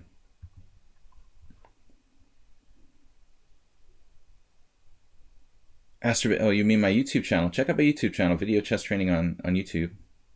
Video Chess Training on YouTube. Thanks, Asterbait. Guys, please like and subscribe on YouTube. Sometime at one point this year, I'm going to start creating content for YouTube again. But I do upload all the streams. There's a few older independent videos that I created for YouTube.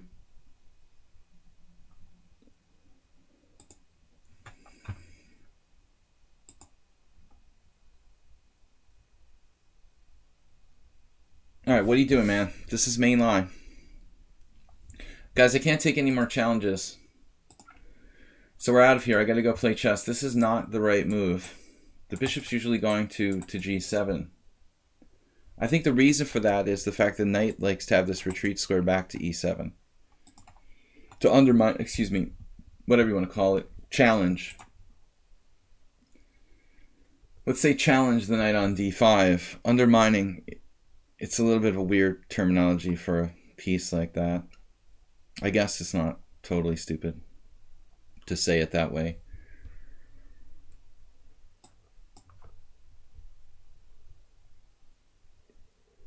I guess the problem here, you know, if eventually the knight has nowhere to go.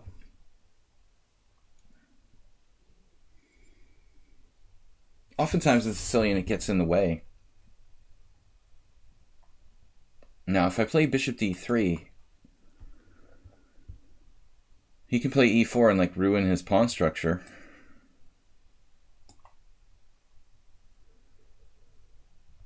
This is my preference here. Trade the white square bishops and have two good knights versus knight and bad bishop.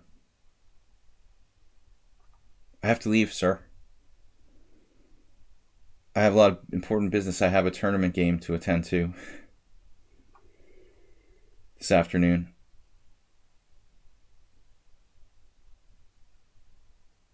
So I will see you guys on Wednesday, next stream, Wednesday morning. Unfortunately, I can't do evening streams at this time, which I normally do Tuesdays, Thursdays, and Sundays. Until next week.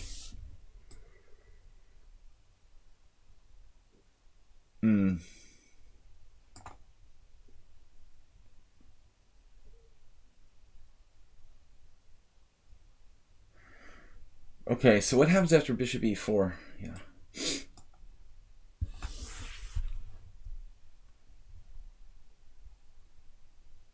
White's getting a grip on the light squares. Convincingly now.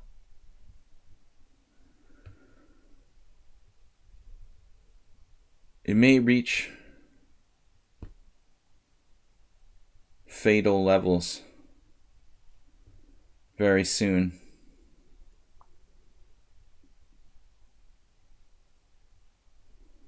Fatal levels of light square weaknesses. Knight c2 castles. Knight e3. And he can play f5 there. So I'd have to play like g4, which is awkward.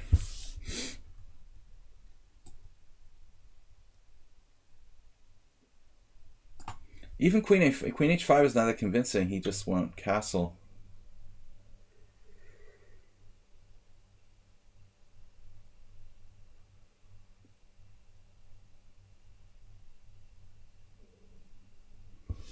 Maybe a simul? What are you talking about?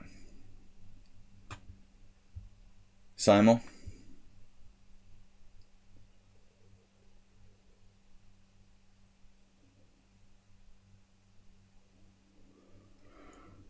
So if I castle, yeah, my queen, I mean, if he doesn't castle, my queen ends up in kind of a weird place.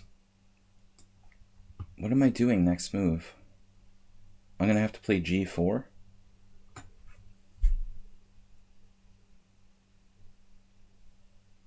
I'm sorry, my English is really bad.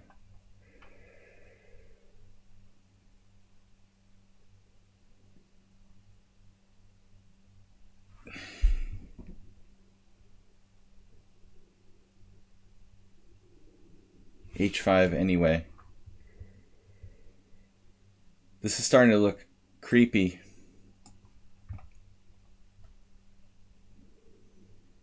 Dominate white squares. You need to get your simul fix for this week, I know. Sorry, guys.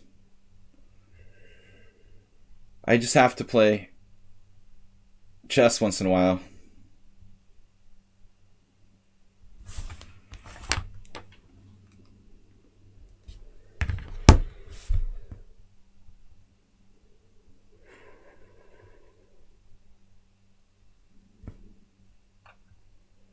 In it to win it. In it to win it. Pin it to win it. The other possibility was queen f3, but I really didn't want to give him a chance to trade anything important. He can take here and play knight e7, but his rook's under attack. Yeah, he can't do that. Okay, he could take and play rook b8. Take his chances in this worst position.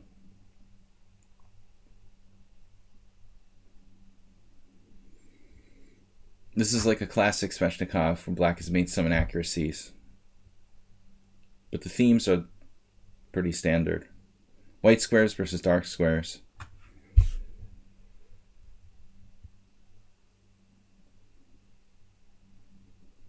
There's a nasty threat here. Doesn't work though. Other than that, no, it doesn't work. There's no threat. I was going to say there was 96 check, but it doesn't work. Crazy. All right, anyway. Ooh, this looks bad for black. What's happening with the d6 pawn?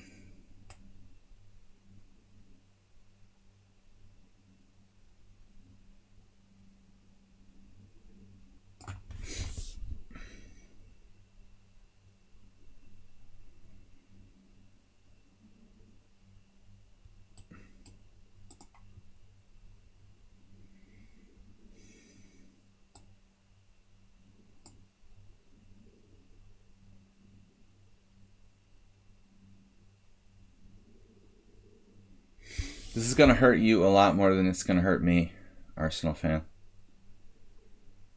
Interesting question. Is 2 knights worth a queen? Is 1 knight worth a queen?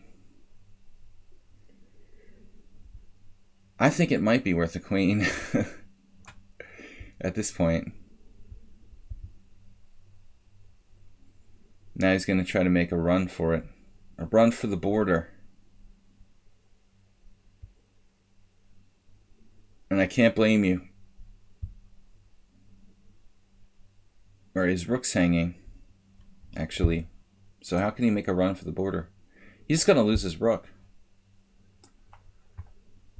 No other choice, really. You got to surrender the rook. WJ Loof. My tournament isn't over. It's just in the first 3 rounds out of 9.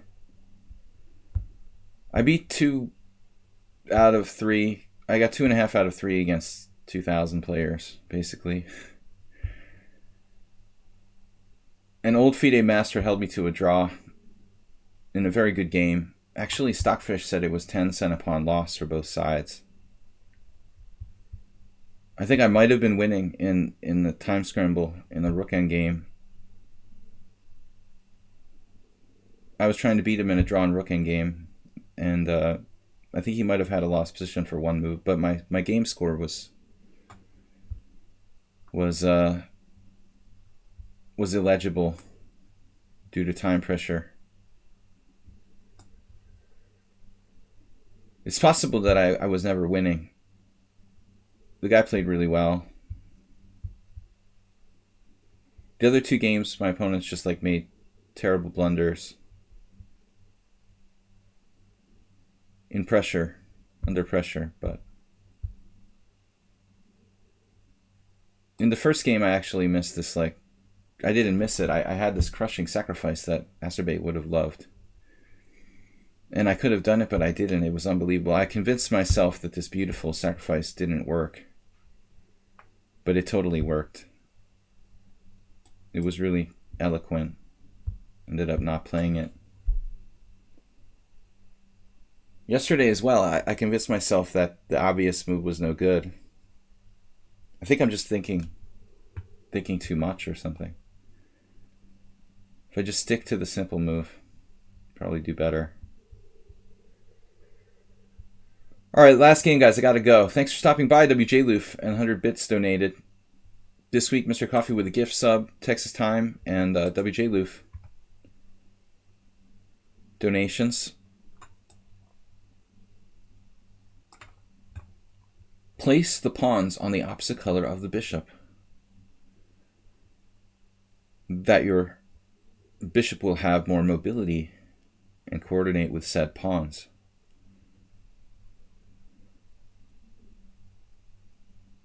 had this theme in a couple games already. I like this pawn structure. F2, G3, H4 with a white square bishop. I'm working it a lot lately.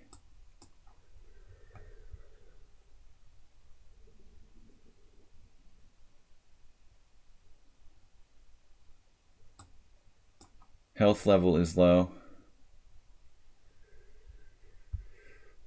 Playing too many video games with my son. I'm starting to think of chess positions as like video games where you have like health points. Black has low health.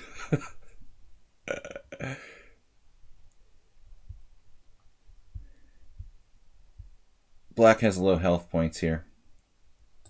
Clearly.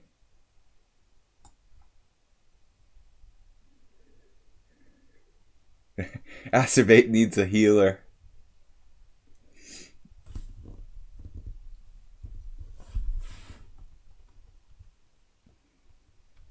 I'm sure that FIDE will come up with a new variant of chess where you can like pay for more pieces or something.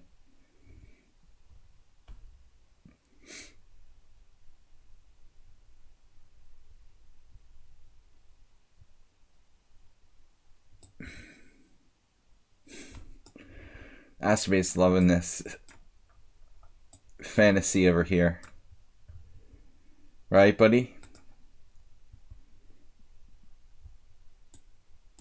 Hope chess. You should try E4.